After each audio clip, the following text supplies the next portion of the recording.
ರಾಜ್ಯದಲ್ಲಿ ಅಧಿಕಾರ ಹಸ್ತಾಂತರ ಆಗಿ ನೂತನ ಮುಖ್ಯಮಂತ್ರಿ ಡಿಕೆ ಶಿವಕುಮಾರ್ ಅವರ ಜೊತೆ ಉಳಿದ 13 ಮಂದಿ ಸಚಿವರಾಗಿ ಪ್ರಮಾಣ ವಚನವನ್ನು ಸ್ವೀಕಾರ ಮಾಡಿದ್ರು. ಅವರಿಗೆ ಖಾತೆ ಹಂಚಿಕೆ ಕೂಡ ಆಗಿದೆ. ಖಾತೆ ಹಂಚಿಕೆ ಬೆನ್ನಲ್ಲೇ ಅಸಮಾಧಾನಗೊಂಡು ಸಚಿವ ಸ್ಥಾನಕ್ಕೆ ರಾಜೀನಾಮೆಯನ್ನು ಸಲ್ಲಿಸಿದ್ದ ರಾಮಲಿಂಗಾರೆಡ್ಡಿ ತಮ್ಮ ತೀರ್ಮಾನವನ್ನು ಬದಲಿಸಿಕೊಂಡು ಜಲಸಂಪನ್ಮೂಲ ಖಾತೆಯನ್ನು ವಹಿಸಿಕೊಂಡಿದ್ದಾರೆ. ಆದರೆ ಬಗೆಹರಿಯದ ಇನ್ನೂ ಕೆಲವು ಸಮಸ್ಯೆಗಳು ಸಂಪುಟದಲ್ಲಿವೆ. ಮೊದಲನೇದಾಗಿ ಯಾವ ಖಾತೆಗಾಗಿ ರಾಮಲಿಂಗಾರೆಡ್ಡಿ ಅವರು ಪಟ್ಟನ್ನು ಹಿಡಿದಿದ್ರು ಆ ಖಾತೆಯನ್ನ ಡಿಕೆ ಶಿವಕುಮಾರ್ ಅವರ ಮಾತಲ್ಲೇ ಹೇಳೋದಾದ್ರೆ ರಾಹುಲ್ ಗಾಂಧಿ ಮತ್ತು ಕಾಂಗ್ರೆಸ್ ಹೈಕಮಾಂಡ್ ಕೃಷ್ಣ ಬೈರೇಗೌಡ ಅವರ ಹೆಗಲಿಗೆ ಹಾಕಿತ್ತು. ಆದರೆ ಕೃಷ್ಣ ಬೈರೇಗೌಡ ಅವರು ಇಲ್ಲಿವರೆಗೂ ಖಾತೆಯ ಜವಾಬ್ದಾರಿಯನ್ನು ವಹಿಸಿಕೊಂಡಿಲ್ಲ. ಇದಕ್ಕೆ ಕಾರಣ ಬೆಂಗಳೂರು ನಗರಾಭಿವೃದ್ಧಿ ಪೂರ್ಣ ಪ್ರಮಾಣದಲ್ಲಿ ಅವರಿಗೆ ಸಿಕ್ಕಿಲ್ಲ. ಅಂದರೆ ಬಿಡಿಎ ಮತ್ತು ಬಿಎಂಆರ್ಡಿಎ ಅನ್ನ ಮುಖ್ಯಮಂತ್ರಿ ಡಿಕೆ ಶಿವಕುಮಾರ್ ಅವರ ಬಳಿನೇ ಉಳಿಸಿಕೊಂಡು ಖಾತೆಯನ್ನು ಮಾತ್ರ ಕೃಷ್ಣ ಬೈರೇಗೌಡ ಅವರಿಗೆ ಕೊಟ್ಟಿದ್ದಾರೆ. ಇದಕ್ಕೆ ನಕಾರವನ್ನು ವ್ಯಕ್ತಪಡಿಸಿರುವ ಕೃಷ್ಣ ಬೈರೇಗೌಡ ಅವರು ಕೊಟ್ರೆ ಪೂರ್ತಿ ಕೊಡಿ, ಇಲ್ಲದೇ ಇದ್ರೆ ಖಾತೆಯನ್ನ ಬದಲಾವಣೆ ಮಾಡಿ ಅಂತ ಪಟ್ಟು ಹಿಡಿದಿದ್ದಾರೆ. ಮತ್ತು ದೆಹಲಿಯಲ್ಲಿ ಕಾಂಗ್ರೆಸ್ ಹೈಕಮಾಂಡ್ ನಾಯಕರು ಹಾಗೆಯೇ ಮುಖ್ಯಮಂತ್ರಿ ಡಿಕೆ ಶಿವಕುಮಾರ್ ಅವರ ಜೊತೆ ಕೂಡ ಮಾತಾಡಿದ್ದಾರೆ.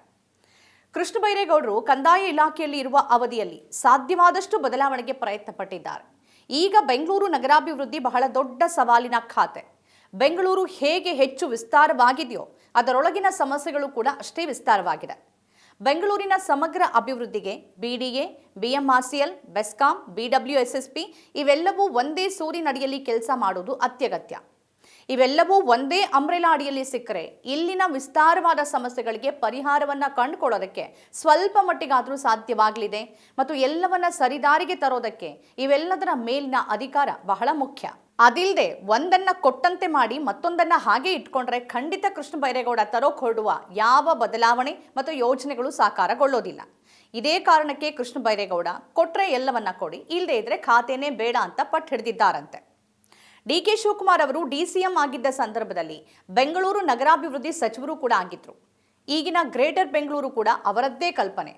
ಹಾಗಂತ ಬೆಂಗಳೂರನ್ನ ಕಾಡ್ತಿರುವ ಅತಿ ಕೆಟ್ಟ ಸಮಸ್ಯೆಗಳಿಗೆ ಸ್ವಲ್ಪನಾದ್ರೂ ಪರಿಹಾರ ಸಿಕ್ಕಿದೆಯಾ ಅವ್ರ ಕಾಲದಲ್ಲಿ ಅಂತಂದ್ರೆ ಖಂಡಿತ ಇಲ್ಲ.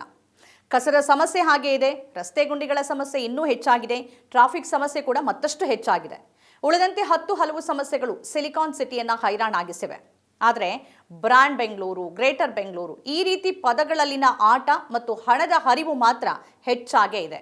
ಇದೇ ಕಾರಣಕ್ಕೆ ಬೆಂಗಳೂರಿನ ಪೂರ್ಣ ನಿಯಂತ್ರಣವನ್ನು ನಗರಾಭಿವೃದ್ಧಿ ಸಚಿವರ ಕೈಗಿಡುವ ಮನಸ್ಸು ಮುಖ್ಯಮಂತ್ರಿಗಳಿಗೆ ಇದ್ದಂತಿಲ್ಲ. ಎಲ್ಲಾ ಕಡೆ ನಿಯಂತ್ರಣವನ್ನು ತಾವೇ ಹೊಂದಬೇಕು ಎನ್ನುವ ನಿರಂಕುಶತ್ವ ಇಲ್ಲಿ ಕಾಣಿಸ್ತಾ ಇದೆ. ಮುಖ್ಯಮಂತ್ರಿಗಳಾದವರು ಉದಾರ ನೀತಿಯನ್ನ ಅನುಸರಿಸಬೇಕು, ಎಲ್ಲದರ ಮೇಲ್ವಿಚಾರಣೆ ಮಾಡಬೇಕು, ಒಟ್ಟಾರೆಯಾಗಿ ಅಭಿವೃದ್ಧಿಗೆ ಶ್ರಮಿಸಬೇಕು. ಎಲ್ಲವೂ ನನ್ನ ನಿಯಂತ್ರಣದಲ್ಲೇ ಇರಬೇಕು ಅಂತ ಬಯಸೋದು ತಪ್ಪಾಗತ್ತೆ. ಇನ್ನು ಕೃಷ್ಣ ಬೈರೇಗೌಡರು ಕಂದಾಯ ಇಲಾಖೆಯಲ್ಲಿ ತಂದಿರುವ ಸುಧಾರಣೆಗಳನ್ನು ನೋಡಿದ್ರೆ ಬೆಂಗಳೂರಿನಲ್ಲಿರುವ ವಿಸ್ತಾರವಾದ ಸಮಸ್ಯೆಗಳಿಗೆ ಕೊಂಚ ಮಟ್ಟಿಗಾದ್ರೂ ಪರಿಹಾರವನ್ನು ಒದಗಿಸಬಲ್ಲರು ಅನ್ನುವ ನಿರೀಕ್ಷೆ ಅಂತೂ ಇದ್ದೇ ಇದೆ.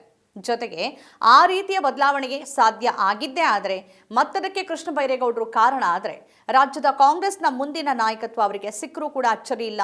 ಮತ್ತೊಬ್ಬರು ಒಕ್ಕಲಿಗ ನಾಯಕ ಕೂಡ ಹೌದು. ರಾಜಕಾರಣದಲ್ಲಿ ಇವೆಲ್ಲ ದೂರಾಲೋಚನೆಗಳು ಮುಖ್ಯವಾಗುತ್ತೆ.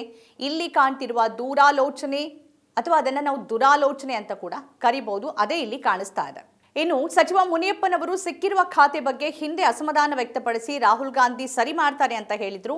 ಈಗಲೂ ಅವರಿಗೆ ಕೊಟ್ಟಿರುವ ಖಾತೆಯ ಬಗ್ಗೆ ಅವರಿಗೆ ಸಮಾಧಾನ ಇಲ್ಲ.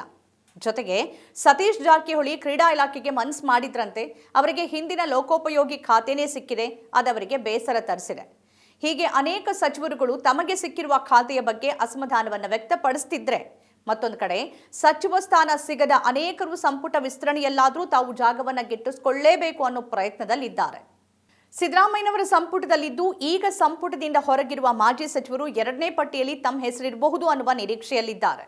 ಸಂಪುಟ ವಿಸ್ತರಣೆ ಬಗ್ಗೆ ಚರ್ಚೆಗಳು ನಡೆದಿದ್ದು ಮೊದಲ ಸಂಪುಟದಲ್ಲಿ ಕಾಣದ ಹೊಸತನವನ್ನ ವಿಸ್ತರಣೆ ಸಂದರ್ಭದಲ್ಲಿ ಮಾಡುವ ಮನಸ್ಸನ್ನ ಹೈಕಮಾಂಡ್ ಮಾಡಿದೆ ಅಂತ ಹೇಳಲಾಗ್ತಿದೆ. ಮುಖ್ಯವಾಗಿ ಮೊದಲ ಪಟ್ಟಿಯಲ್ಲಿ ಅದು ಒಳಗೊಳ್ಳದ ಯುವಕರ ಪ್ರಾತಿನಿಧ್ಯ ಮತ್ತು ಮಹಿಳಾ ಪ್ರಾತಿನಿಧ್ಯವನ್ನ ಈ ಸಂಪುಟ ವಿಸ್ತರಣೆ ಸಂದರ್ಭದಲ್ಲಿ ಸರಿದೂಗಿಸಬೇಕಿದೆ. ಜೊತೆಗೆ ಸಿಎಂ ಡಿಕೆ ಶಿವಕುಮಾರ್ ಅವರು ಮೊದಲ ಹಂತದಲ್ಲಿ ತಾವು ಸಿಎಂ ಆಗೋಕೆ ಹೆಚ್ಚು ಆಸ್ಥೆಯನ್ನು ವಹಿಸಿದ್ರು. ಆದರೆ ಈಗ ತಮ್ಮನ್ನ ಇಲ್ಲಿವರೆಗೆ ಬೆಂಬಲಿಸಿದ ತಮ್ಮ ಬೆಂಬಲಿಗ ಶಾಸಕರುಗಳಲ್ಲಿ ಕೆಲವರಿಗಾದರೂ ಮಂತ್ರಿಗಿರಿಯನ್ನ ಕೊಡಿಸಲೇಬೇಕಾದ ಅನಿವಾರ್ಯತೆ ಕೂಡ ಅವರಿಗಿದೆ. ಈ ನಡುವೆ ಮೊದಲ ಪಟ್ಟಿಯಲ್ಲಿ ಸ್ಥಾನ ಪಡೆಯದ ಮಾಜಿ ಸಚಿವ ಜಮೀರ್ ಅಹ್ಮದ್ ಖಾನ್ ಅವರ ಬೆಂಬಲಿಗರು ಅವರಿಗೆ ಸಚಿವ ಸ್ಥಾನ ಮತ್ತು ಡಿಸಿಎಂ ಪಟ್ಟಕ್ಕಾಗಿ ಪ್ರತಿಭಟಿಸಿದ್ದಾರೆ. ಆದರೆ ಅವರನ್ನ ಸದಾ ಬೆಂಬಲಿಸ್ತಾ ಇದ್ದ ಮುಖ್ಯಮಂತ್ರಿ ಸಿದ್ದರಾಮಯ್ಯನವರೇ ಜಮೀರ್ ಅವರ ಮೇಲೆ ಕೋಪಗೊಂಡಿರೋದು ಅವರಿಗೆ ಮಂತ್ರಿ ಸ್ಥಾನ ಮತ್ತೆ ಸಿಗಲಾರದು ಅನ್ನೋದನ್ನ ಸೂಚಿಸ್ತಾ ಇರುವಂತಿದೆ. ನಮ್ಮ ಕಾರ್ಯಕ್ರಮಗಳನ್ನು ನೀವು ನೋಡ್ತಾ ಇದ್ರೆ ನಮ್ಮ ಚಾನೆಲ್ ಅನ್ನ ಸಬ್ಸ್ಕ್ರೈಬ್ ಮಾಡಿ, ಪಕ್ಕದ ಬೆಲ್ ಐಕಾನ್ ಒತ್ತಿ ನಮ್ಮನ್ನ ಬೆಂಬಲಿಸಿ. ಹಾಗೆ ನಮ್ಮ ಕಾರ್ಯಕ್ರಮಗಳನ್ನ ಲೈಕ್ ಮಾಡಿ, ಕಮೆಂಟ್ ಮಾಡಿ, ಅದನ್ನ ಬೇರೆಯವರಿಗೂ ವಾಟ್ಸ್ಆಪ್ ಮೂಲಕ ಶೇರ್ ಮಾಡಿ.